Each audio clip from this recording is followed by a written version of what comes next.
Ito ang Broad Stream Cast Communicators, ang naiba at kakaibang plataporma sa digital broadcast. Mula Luzon, Visayas, Mindanao hanggang sa iba't ibang dako ng mundo. Broad Stream Cast Communicators, ang sandigan ng sambayanan mula sa walang labis at walang kulang na pagbabalita, paglilingkod, maglalahad ng mga mapagbuong komentaryo at usaping pambayan para sa kapakanan ng karamihan.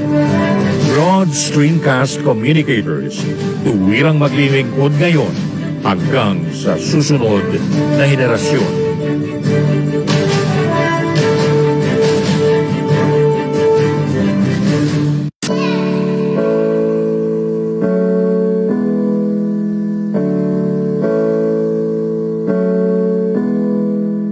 Buhay Online, Chikahan at kaalamang pangkabuhayan. Ating tunghayan, pakinggan at tuklasin ang mga pangyayari at kaganapan sa mundo ng online. Buhay Online, Chikahan at kaalamang pangkabuhayan. Alamin ang pinaka-latest trends mula sa trabaho at kung hanggang saan na ang narating ng teknolohiyang ito. At ngayon, narito na ang ating host, ang ating Techiemommy, si Jaye C. Bautista.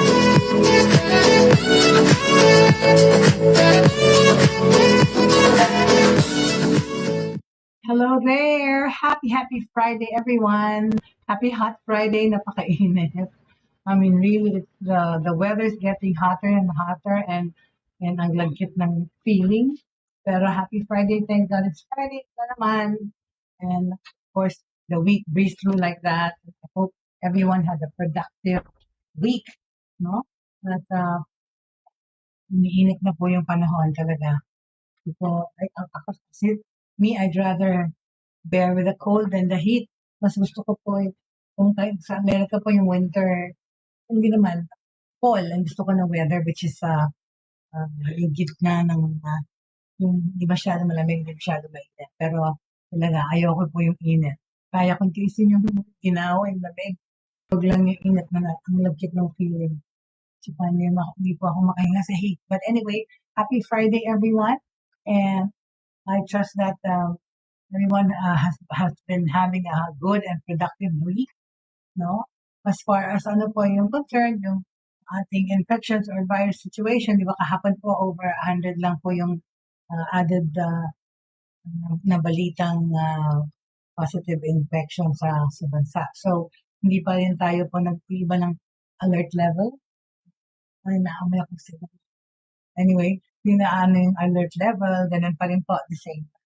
Let me just change my light. It's yellow light. Hold on. Bear with me po. Ayan, better. Okay? So, in connection to COVID po, no? In connection to that, there's new findings, okay? Just talk about that. Sandali lang, bilang nawala yung ano ko doon sa virus. Hold on. In America kasi, po, may bagong variant na, well, we'll talk about that later naman because I can't find it. Let's just, in the Philippines muna po, mag-concentrate tayo, no? Sabi po nila, according to studies, because we're talking about the economic situation, we're trying to study yung economic situation nitong ating bansa because of the pandemic. Sabi nila, the Pinoys need 2 to 3 jobs now to avoid poverty. Okay? Most Filipinos need to have at least 2 to 3 jobs to steer clear of poverty. You know, dapat magtanda, mahirap talaga pag walang trabaho. And sometimes po yung isang trabaho, hindi kasya. You know? So, they said, according to the Commission on Population and Development, yung POPCON, most Filipinos need to have at least 2 or 3 jobs para mawala sila sa kahirapan. Talaga, a lot of people lost their jobs in the pandemic, pero mabuti na lang po yung mga tayo na actually po, when I think about it, the jobs that are related to technology at saka online, then po yung maraming trabaho pa rin nag-proliferate, right? I mean, in my own life, for example po, I actually have more work now po than before the pandemic. Napaka God's grace lang po na ang aking trabaho ay tuloy-tuloy at nadagdagan pa. Because, po, I've been a single parent for the most part of my child's 20-year life, no? At kung pandemic po, I've been blessed to have more work than before.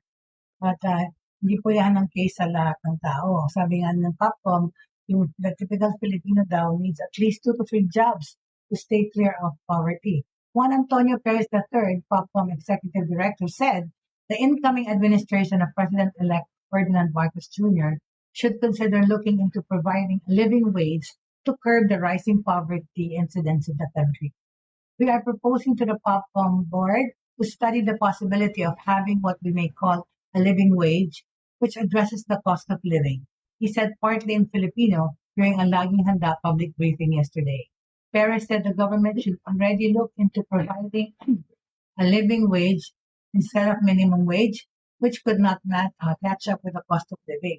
The Philippine Statistics Authority, o yung PSA po, has set a national average of 12,000 a month as the poverty threshold.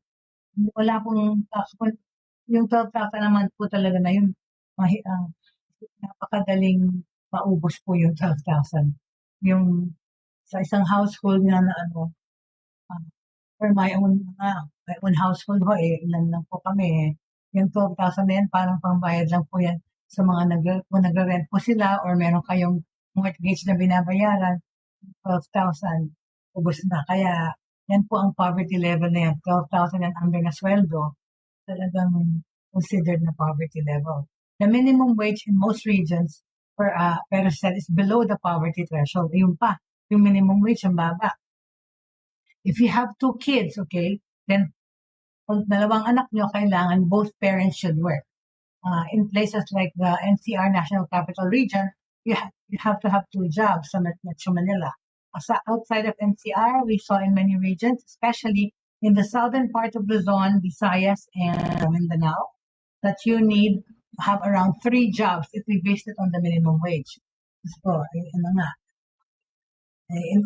two-income family, kung ano ka pa, single parent, no? Mahirap, hindi ho madali. He said 14 regions in the country have fewer effective workers than the number of consumers.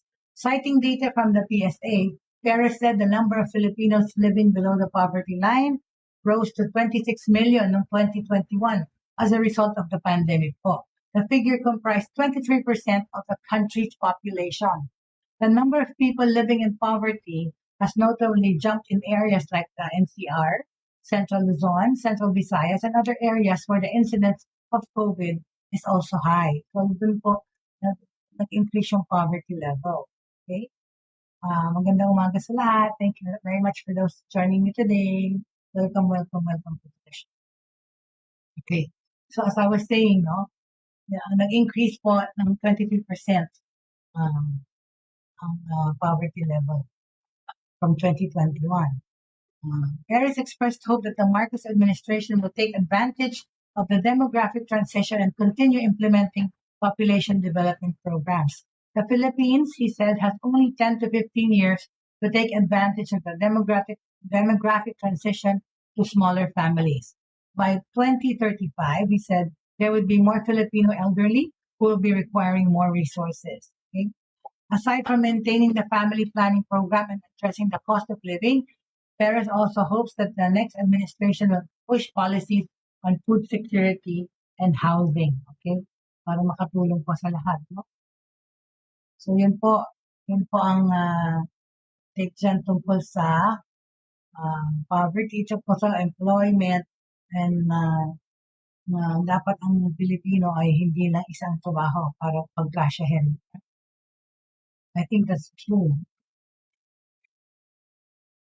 Talaga naman marami. Pero kasi di ba dito sa atin so ang double job. Sa Amerika po, normal po yung may double job. Normal po na hindi lang isa yung trabaho nyo. Because you can also work part-time doing something else. Kasi dito sa Pilipinas, pag full-time employee ka, for example, ng call center or ng bangko, it's pretty hard to get another job. Well, yung call center, I guess, kung Kaya napapatayin mo yung sarili mo kung graveyard ka tapos meron ka ba trabaho sa umaga.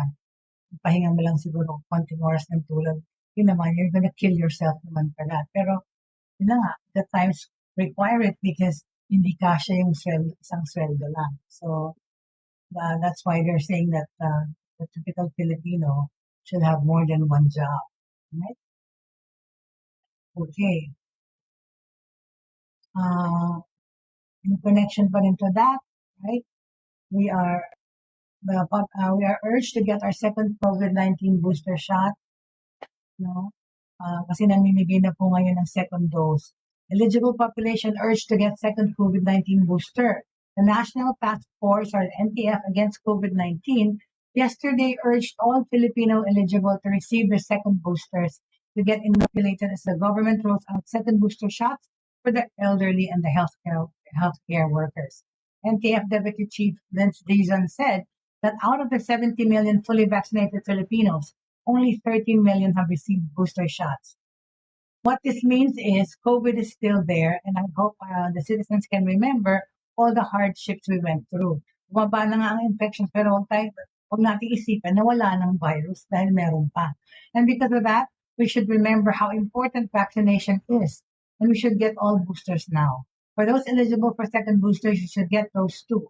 Sinabi ito ni Dizon during the ceremonial rollout of the second boosters na ginawa sa Mega Mall kahapon.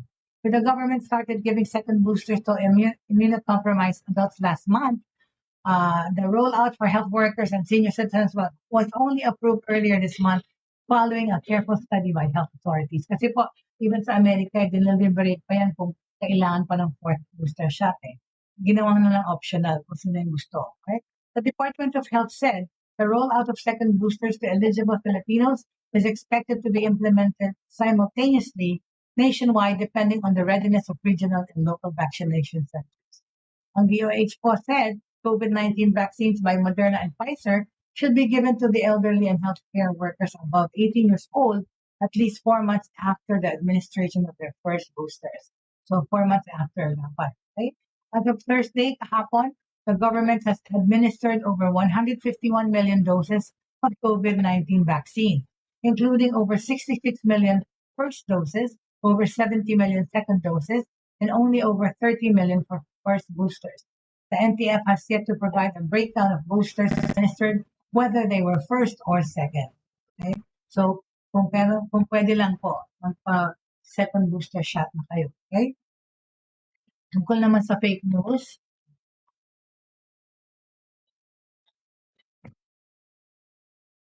the DOH yesterday belied circulating reports na ang gobyerno daw po ay nag-o-offer ng cash aid para doon sa mga nagkaroon ng bad experience tungkol sa COVID-19 vaccine. Hindi po yan totoo. Wala akong such thing. Wala nagkikita ng pera sa nagkaroon ng mga side effects kuno. Kasi pag ganyan yung lahat na lang magpupunta kunyari nagkaroon sila ng bad effect. The DOH denies these false promises and offers. The agency said in an advisory, as it stressed that all vaccines provided by the government are proven safe and effective. All those vaccines have undergone peer-reviewed studies and scrutiny by experts, both globally and locally. The DOH pointed out, also urged the public to check with the agency's official sources before sharing information. Ang mga report na yun, sinabi that the government is giving 100,000 daw to those who died and were permanently disabled after getting vaccinated. Hindi po yan totoo. Fake news po yan, okay? Alright?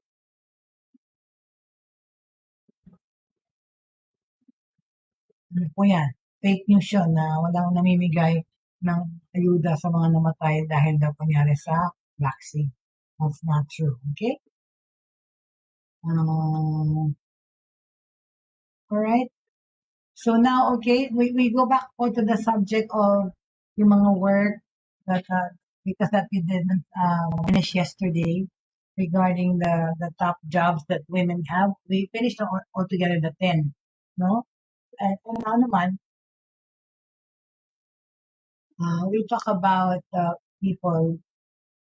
I want to talk about this topic about introvertness, no? Kasi meron po na kami can you discuss yung mga profile ng mga tao. No? Well, there was a an email saying that to discuss about behaviors daw ng mga tao sa trabaho. Because there are two kinds of people, no? Introvert and extrovert. Today po, ang papag-usapan natin ay tungkol sa mga introverts. Okay? This was an email sent to me by a friend. Yung anak daw niya kasi merong paper na ginagawa sa school. And kung pwede lang po daw natin i-discuss yan about introverts. Okay? Are you an introvert? Okay. Introverts, okay, what are introverts? Introverts are generally described as people who thrive on their own and who feel drained when they must interact often with other people. Otherwise known as a loner or hindi mahilig mag-socialize. Okay? So, ang extrovert, yun yung social being. Yun ang social butterfly, yun ang mas friendly. Okay? Ako, I'm an extrovert, yes, but then there are times when I feel introverted. Pwede kaya yun, yung talagang yeah, kasi a lot of times, lalo-lalo na sa trabaho, for me, I'm a very sociable person, of course, right? You know, I have many friends and I speak in forums and I teach and train on communication skills and how to speak out. But in my mind's eye, I found myself to be introverted in the sense that I'm able to do things on my own. Sanay po akong sarili kong gawa, sarili kong diskarte. And like I've traveled to more than a lot of countries all over the world by myself. And I'm able to do my work by myself with minimal supervision kahit na nagtatrabaho pa ako as an employee. So in my mind, inisip ko, baka introvert din ako. Right? So let's find out. Like I said, introverts are generally described as people who thrive on their own. While introverts often get a bad rap, they should simply be seen as people who are energized in quiet spaces and during alone time rather than in loud, large social gatherings. Yun na nga eh. You know, hindi ako mahilig magpunta sa mga maiingay na party. In my mind, mas gusto ko pa yung nagkakape, talking over coffee or quiet place. So, kaya, di ba? Extrovert, introvert, because extrovert in the sense na talaga namang I'm okay with speaking in public and or being in a crowd, but I keep to myself when I have to do my work. So what am I, right? So although extroverts are very good at making their presence known because they love to talk, share, and be seen frequently in public, the number of introverts in the world is truly astonishing. In fact, it is estimated that from 26 to 50% of people in America now are introverts. Wow, up to 50%. Huh? So, are you an introvert? Those who are not sure whether they are introverts should examine how they feel when they are with others. True introverts enjoy alone time, think more clearly when they are on their own, are described as self-starters, and avoid uncomfortable run-ins with unhappy or angry people. They may not often call people on the telephone or send many texts or emails, even to their friends or family. In general, they feel happier and more content when they keep mostly to themselves and they try to stay away from casual conversations. In that sense, hindi ako introvert na sa staying away from conversations because I'm always in conversation. I always want to talk. But yun na nga, when it comes to work, when it comes to thinking and doing things on my own, yun na nga, even in gatherings, after a while, I want to be in a quiet place, some corner ng room. I socialize, I do that, but then I can keep to myself too. So I guess I'm a mixture of both intro and extro. Well, okay. What about productivity? Okay. How do you find the right job as an introvert? Okay. Finding the right job as an introvert. Okay. Employment in certain fields, diba? Can be problematic. Para sa mga introvert, medyo mahirap magtrabaho sa ilang industriya. Kunyari siguro sa showbiz, ganyan, kasi you have to interact. Okay? So, working in certain fields might be a problem for introverts who prefer to work alone rather rather than in large office environments or in teams. Certain careers require plenty of personal interaction or public speaking, right? Some examples of poor career choices para sa mga introverts could include becoming a family practice doctor. Hindi ka pwede maging doktor pa, ayaw mo makakita ng mga tao, right? A lawyer, a public relations manager, lalo na PR manager. Hindi ka pwedeng introvert, tas PR manager ka. How are you gonna manage the crowds ng kliyente mo? Or not working with a kunyari, creative team, marketing team. Ang sales manager, hindi rin pwede. Or a fundraising manager. Despite their high wages, these careers could be dreaded by many introverts. Introverts who do try to make a living in these careers may find themselves feeling quite unfulfilled at the end of the day or even burned out after a few years. See? Kaya nga, pwede silang sumama sa ganitong field pero stress sila. Right? Therefore, it is important for introverts, importante yan na pumili sila ng careers nila wisely. Okay? Not only must they consider what fields interest them, pero kailangan they must consider how much alone time they will have with each workday and how often they will need to interact with their coworkers, managers, or clients. Right? So, ayun. Dapat nilang piliin kung saan silang field. Hello there, Miss Angelica Paz. How are you? Happy Friday to you. I know I missed you too, Miss Angelica Paz. I just see your pictures on Facebook, but sabi ko hindi ko nakikita nagsisilip dito. Miss Angelica Paz, thank you, thank you. Nice to see you today, Miss Angelica. I'm discussing po yung introvert, the introvert. Are you an introvert, Miss Angelica, or extrovert? So going back to what I was saying, no, that talking about the best careers for an introvert, you have to choose wisely kasi it will affect your performance, okay? That's why I said it's important para sa mga introvert to choose their careers wisely, okay? Not only must they consider what fields interest them, they also have to consider how much alone time they need in the day from away from their coworkers or their clients. In addition to this, individuals should factor in paying salaries, the flexibility that they have in scheduling their hours and vacation time, saka yung level of stress in their jobs to determine the perfect job para sa kanila. So, ayun ang kailangan intindihin, right? Kung yung environment, pwede silang magkaroon ng alone time, right? Flexibility ng schedule nila, saka yung level of stress nila para malaman nyo kung ano yung perfect job para sa kanila. The good news is that one does not have to be extroverted to thrive in a job. Totoo naman. Hindi naman talaga. Kasi madaming introvert naman na nagtatrabaho, di ba?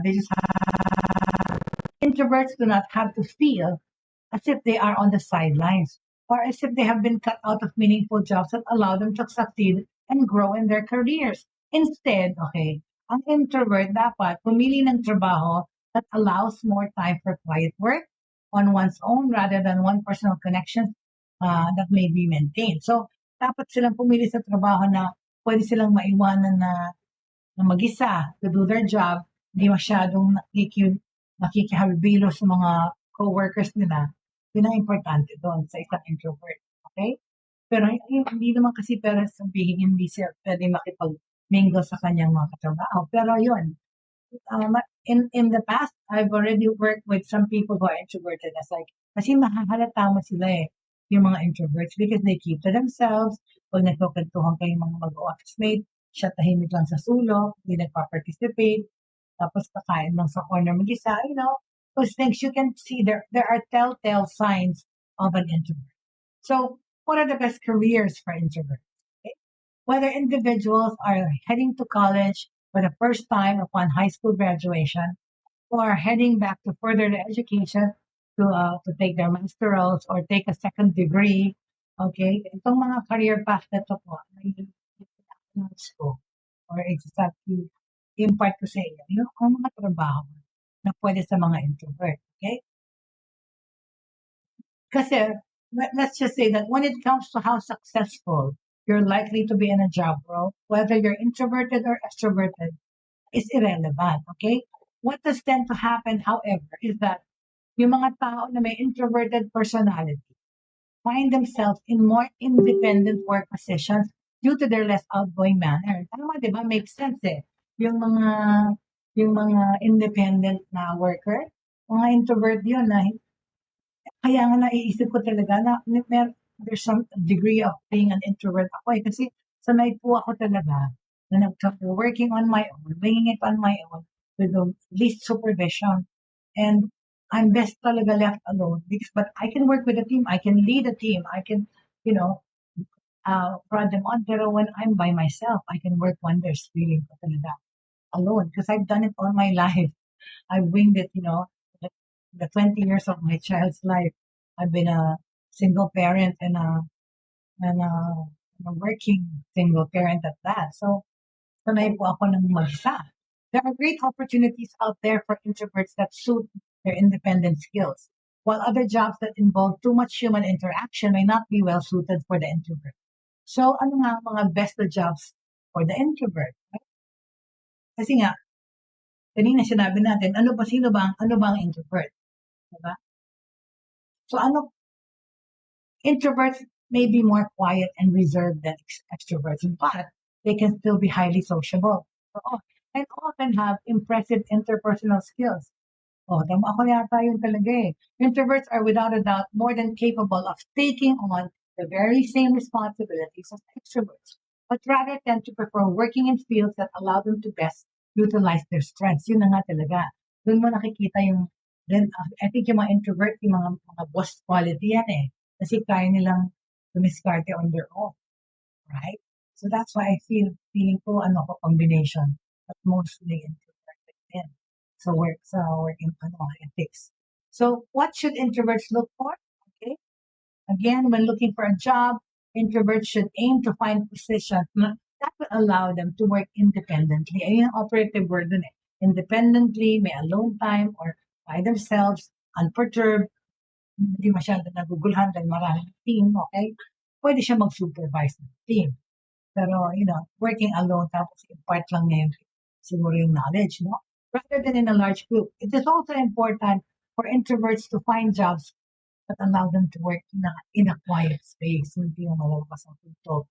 And that they are given the chance to work with open-minded people who are good listeners.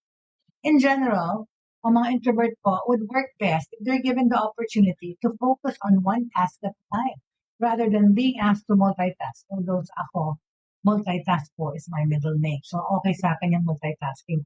Ayoko nga ng routine eh. Bored ako sa ganon. And then, pero itong mga introvert, they have to focus at one task at a time. Hindi nila kaya mag-juggle-juggle. Rather than being asked to multitask and shift their attention in too many places at once. There are many good jobs for introverts out there. Okay? So, ulitin natin, what are the best jobs for introverts? Okay, let's go over it. Okay?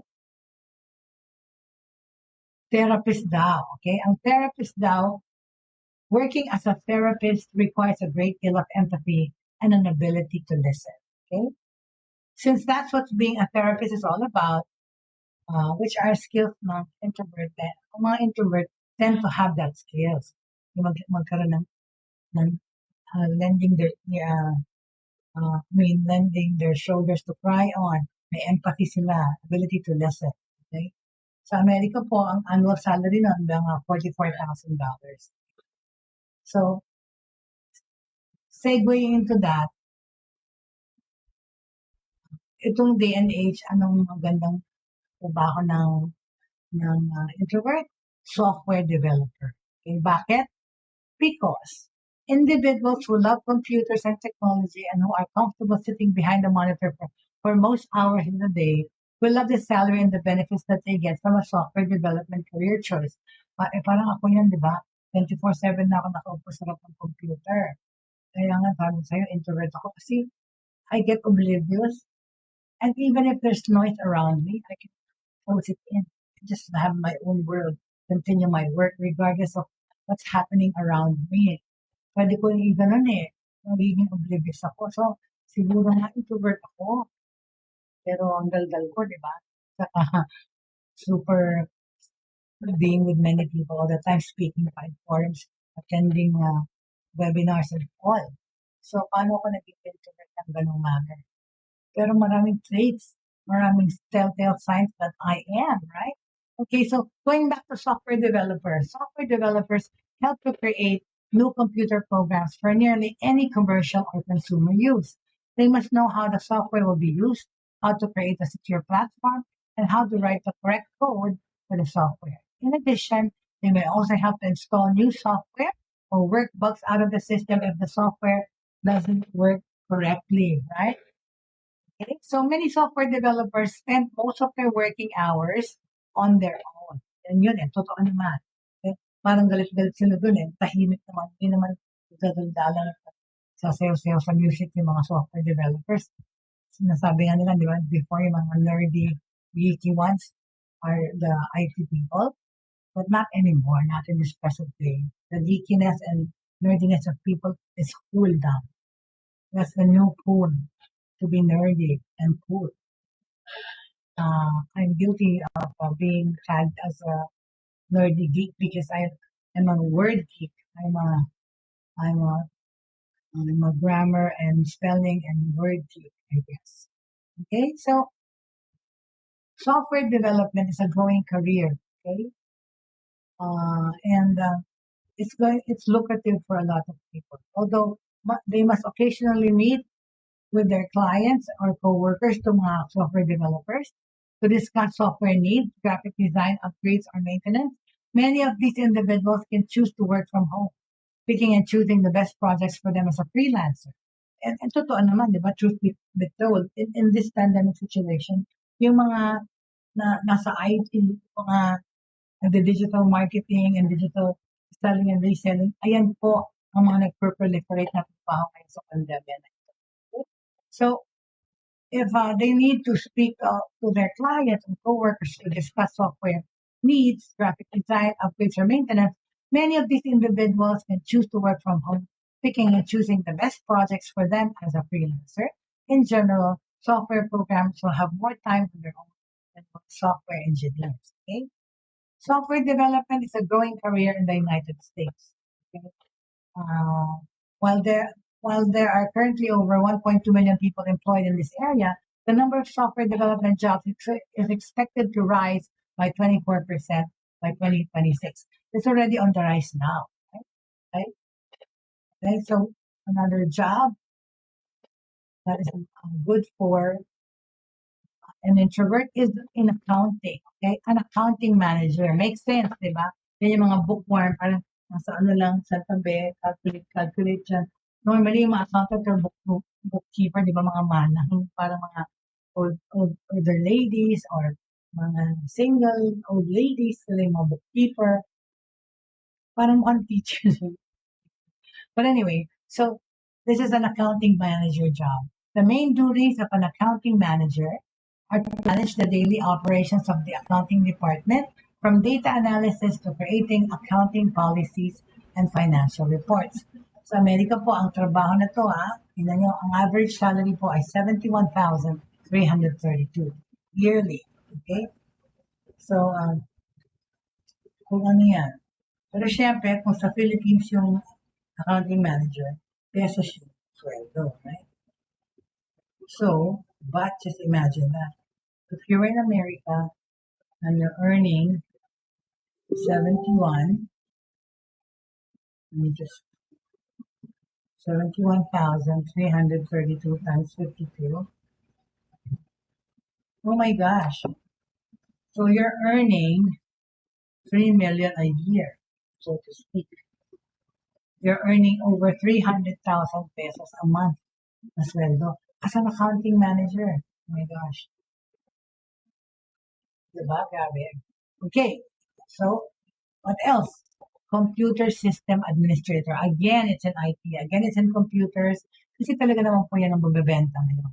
A spectacular tech job for introverts is computer system administration. This is another behind-the-scenes job that requires individuals to set up computer systems for companies of all sizes. Okay, individuals will work with networks, servers, hardware, software, and internet networks. Although this may be a lesser-known job, it is certainly not unimportant because organized and properly working computer systems are vital to the overall smooth daily flow of a company. Okay, true enough. So, not only, hindi lang kailangan na ang mga computer system administrators ay alam to properly set up yung network, but kailangan they should also be able to respond quickly and knowledgeably to problems so that the company's systems remain up and running at all times. In addition, these individuals must stay current with network needs and trends, upgrading equipment and software as needed. Okay? Alright. Ano ba ang isang trabaho na nahusay para sa mga introvert? Gulat kayo veterinarian. Of course, alam niya na ang veterinarian is the doctor for animals. Why? Why is it an introvert's job? Well, a career as a veterinarian is a great choice for those who prefer working with furry creatures rather than talking to humans. O yun na nga. Diba? Kasi mahihain sila sa tao. Hi there, Miss Cynthia Buste. Good morning. Good morning, Miss Cynthia Buste and Angelica Paz. Pwede kaya nyo ako samahan? Well, we only have 30 minutes. Next week, sana pwede nyo ako samahan ulit. Kasi ang dami-dami pong susulat tungkol sa mga careers for women in the workforce, women in technology. May pinag-usapan natin naman mga trabaho tungkol sa mga introvert. Next week po, pag-usapan natin kung pwede tayong maging forum, tayong tatlong babae, mag-roundtable discussion regarding women in the workforce. Okay? Thank you. I'm so happy to see the both of you here today. Ms. Angelica Paz and Cynthia Buste. Thank you very much. So going back po, baka kung may question kayo, just okay? So I was going back to the mga trabaho ng mga introvert na tao. Okay? Yun, veterinarian. Kasi nga, those mahihain na makakausap sa tao, yung animals ang kinakausap, right? That's why they channel their sociability. These individuals often work in private clinics or in animal hospitals. Yung mga veterinarian na introvert. However, others venture out on their own to care for sick farm animals. Yeah, I have a friend, my colleague in the ESL industry, Carl, who rescues animals. And he's all the way in Aklan. He's a British guy married to a Filipina. My other friend naman, Terry, has been rescuing animals for a long time. And she houses them in their own house. Naka-aircon pa sa mga stray cats and dogs. Tapos, what she does, she grooms them, inalagaan niya. Kaya sometimes, this one yung itsura na pulot. Pag mukha na silang mga taong yung tao. Ang nice animals, magiging mukhang from a private home na yung pet na to. She gives them away but she has to pick the right home to give her yung mga na-rescued pets niya. Okay, so going back to veterinarian, napunta na ko saan pa. Okay. They can diagnose and treat a variety of animal illness, help with animal births, and provide vaccinations. An increasing number of people are seeing their pets as part of their families. The role of veterinarians is becoming increasingly important. Okay. While this career does require an advanced degree, which is actually a doctorate, most graduates can quickly find work immediately after the graduation. The job market is strong and veterans have only a 17% unemployment rate. Wow. Veterans have great options for moving ahead in their careers, but they do often have to take on some increased stress with uncomfortable work hours and increased responsibilities to do so. Okay? So, as I've been blabbing away like that, does anyone have any questions? Wala bang magtatanong? Okay? Kasi kung wala, I will just keep talking. I must be in between an intro and extra po. Siguro, Ma'am J, depending on situation. Kaya nga, Angelica, pareho tayo eh. Kasi, di ba, I talk a lot, I meet a lot of people, pero like I said, during my work time, I'm best left alone. Gusto ko rin iniiwanan ako to do my thing. And I best perform by myself with minimum or no supervision at all. So in the sense, I think I'm intro and extro rin, right? Palagay ko nga eh. Ikaw, Miss Cynthia, introvert ka ba or extrovert? Okay, so going back to the jobs that introverts should have that are feasible, no? Okay, ito raw sa ah, yung kanina accountant, accounting manager, pati auditor daw. Ang mga auditors review financial records and statements and often prepare tax statements for their clients. Generally, it's among one of the best low-stress jobs for introverts, but can be more hectic when tax season comes around. Okay? So, ang sweldo dito, ng auditors Americas, 56,393. Okay. It's not bad, it's not bad at all, okay? But it's pretty good, quite good. Ano naman sa sa content and creatives no world,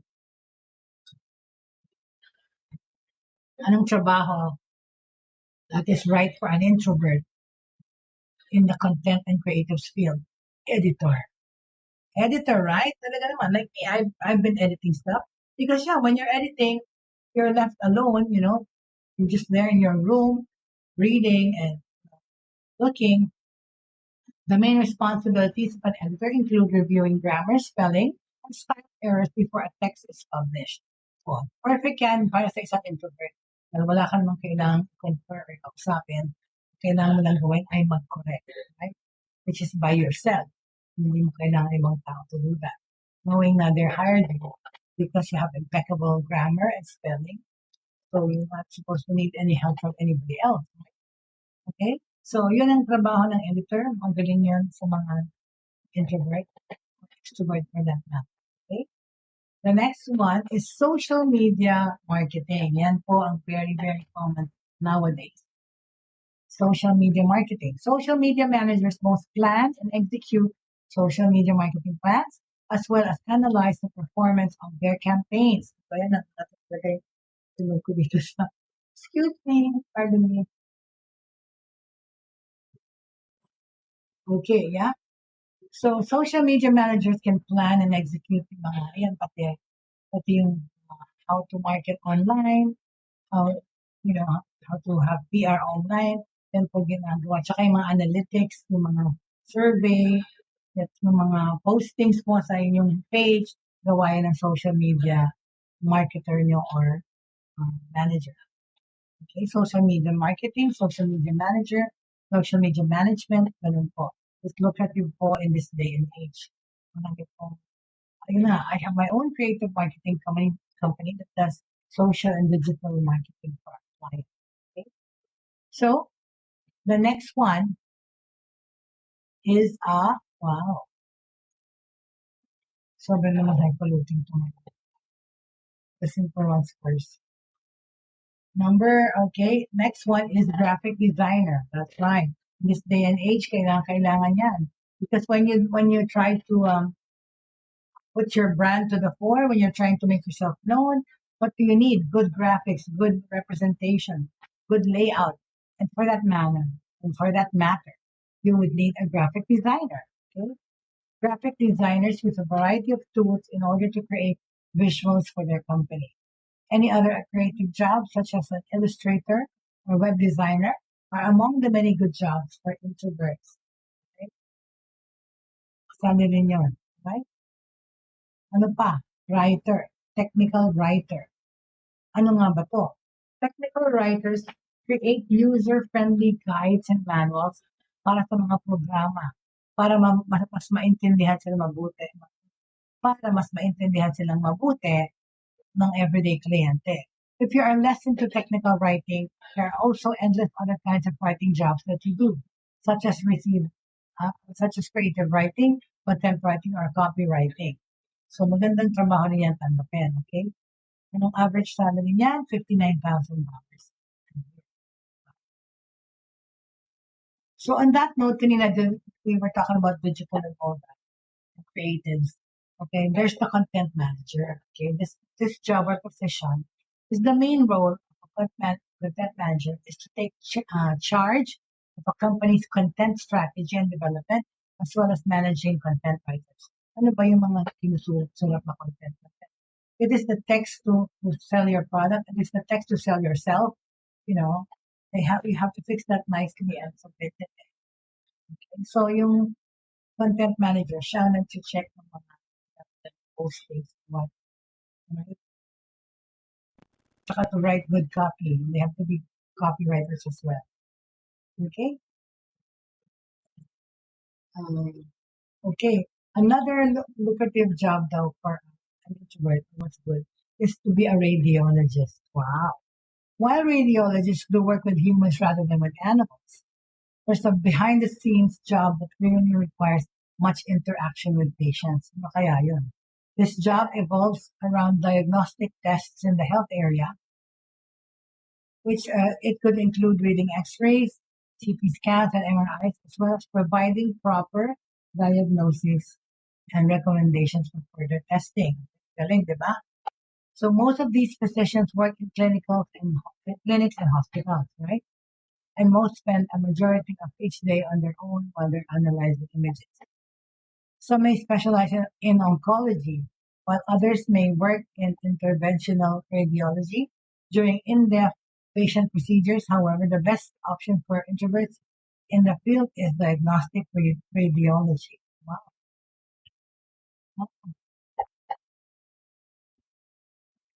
So kailangan mag-subject to diagnostic radiology to think you are diagnosed.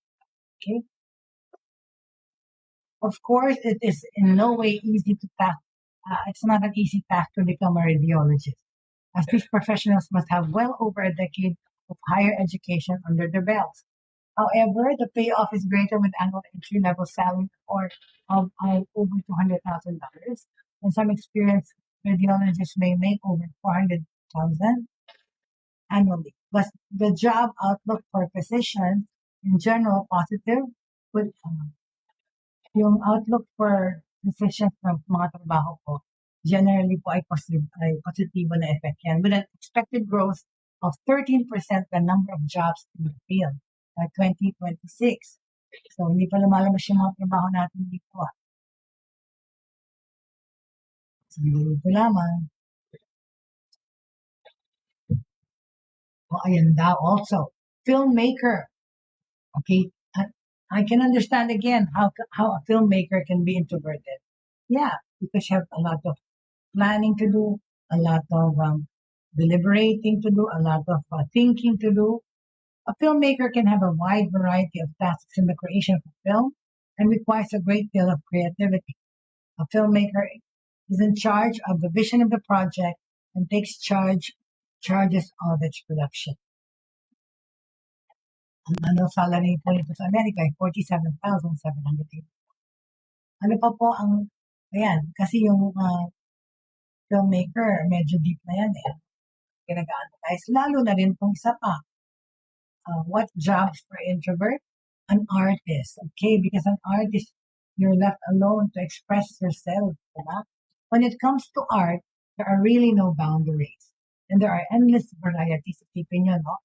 In general po kasi, working as an artist entails creating aesthetically pleasing pieces for sale.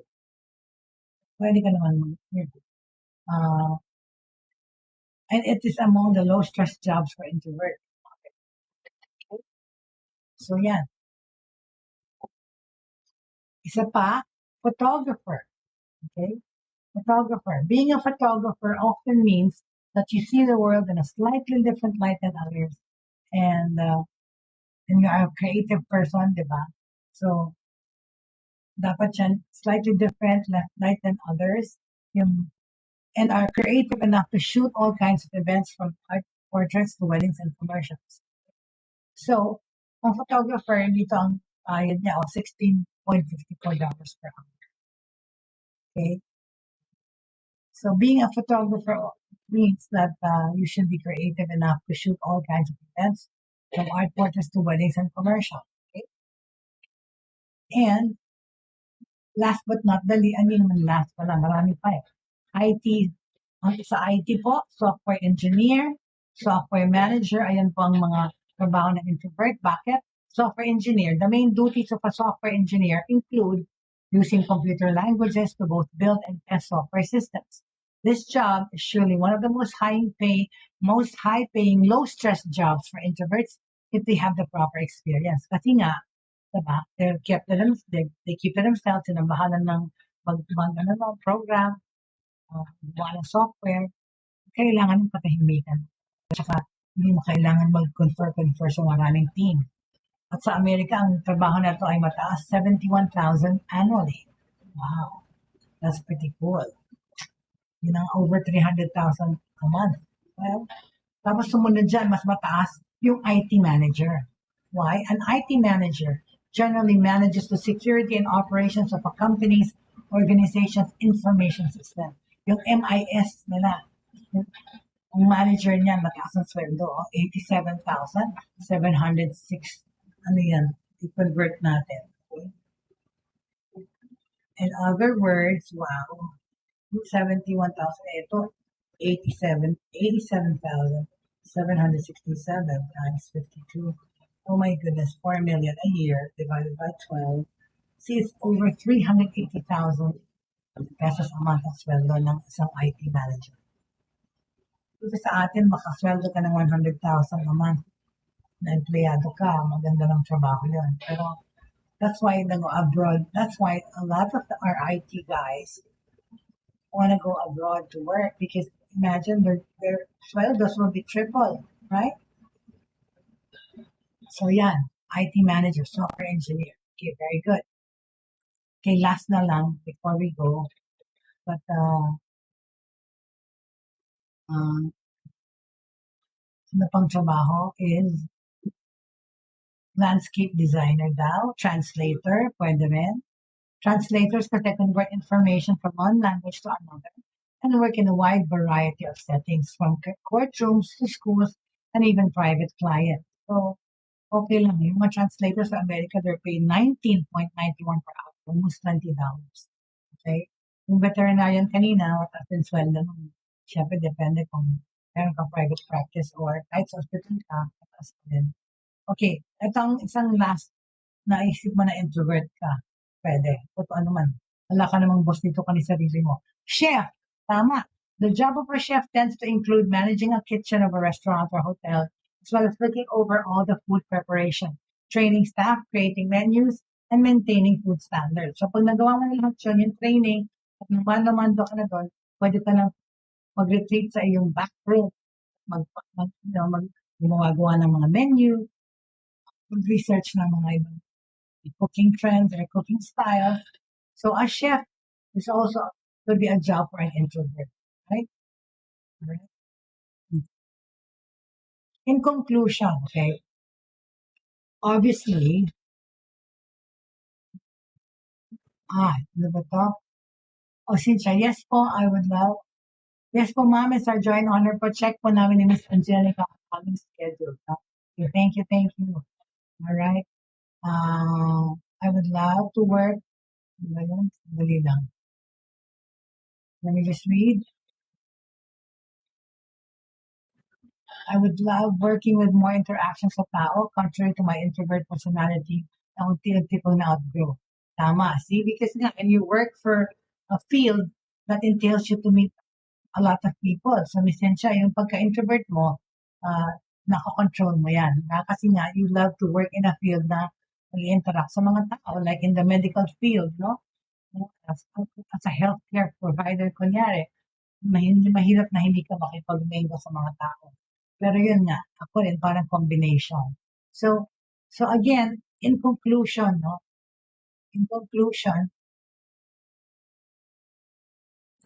talking about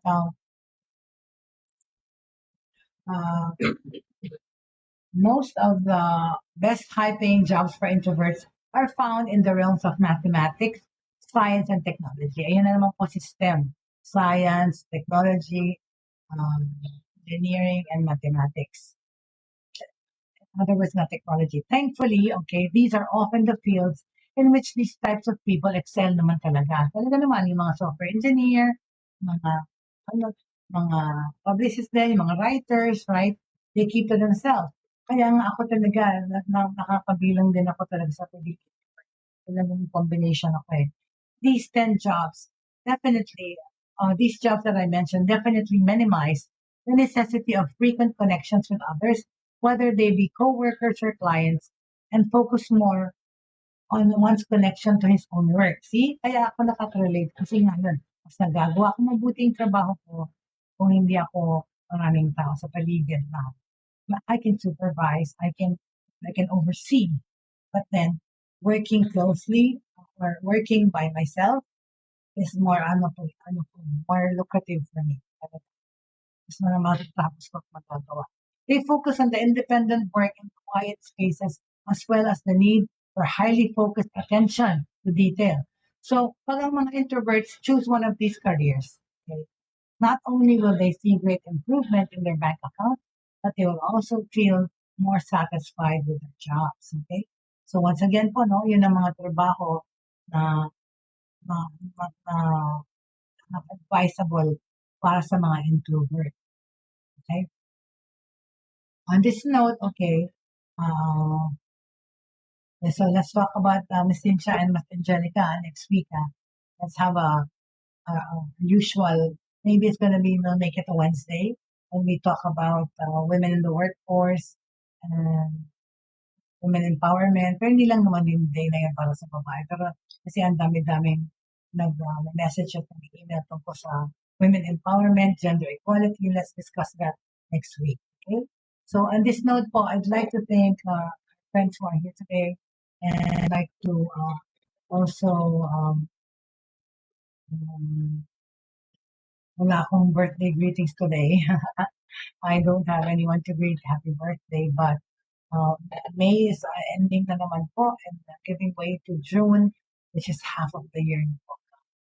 But we are, in fact, nowadays, there's a hopeful air na parang we're returning to almost normal. Of course, it's still never going to be normal now because we still have to wear masks. But as far as socializing is concerned or working with other people, diba? I was just na in Manila and I attended the party.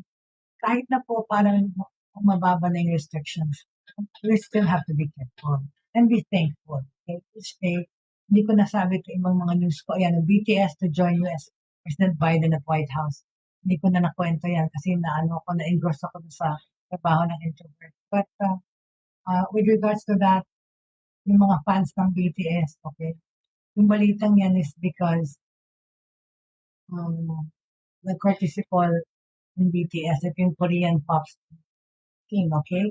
The White House announced yesterday that K-pop superstars BTS will join U.S. President Joe Biden next week to discuss anti-Asian hate crimes and celebrate the Asian American and Native Hawaiian Pacific Islander Heritage Month. Kasi po yung mga BTS hate nila yung mga hate crimes na nangyayari. They even have a song about it. So on Tuesday, May 31st, abangan niyo po global K-pop phenomenon and Grammy-nominated musical group from the Republic of Korea, ang BTS, will join President Biden to discuss Asian inclusion and representation and to address anti-Asian hate crimes and discrimination, which have become more prominent issues in recent years. Kasi nga, diba, nasa Amerika ang BTS. So, ayan sila. Good for you. Okay? And on that note, okay, maraming salamat for joining me today. It's been Jay Bautista for Buhay Online. Monday to Friday lang po tayo, so I will see you back on Monday. And at the end of the day, please never forget to have faith, pananampalataya, hope, pag-asa, and love in your hearts. Always. Thank you very much and enjoy your weekend po. Have a safe and restful weekend for everyone and a fun weekend. Thank you very much.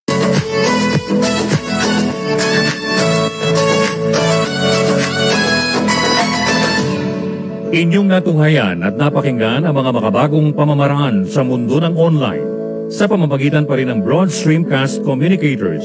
Hanggang sa muli, maraming salamat po.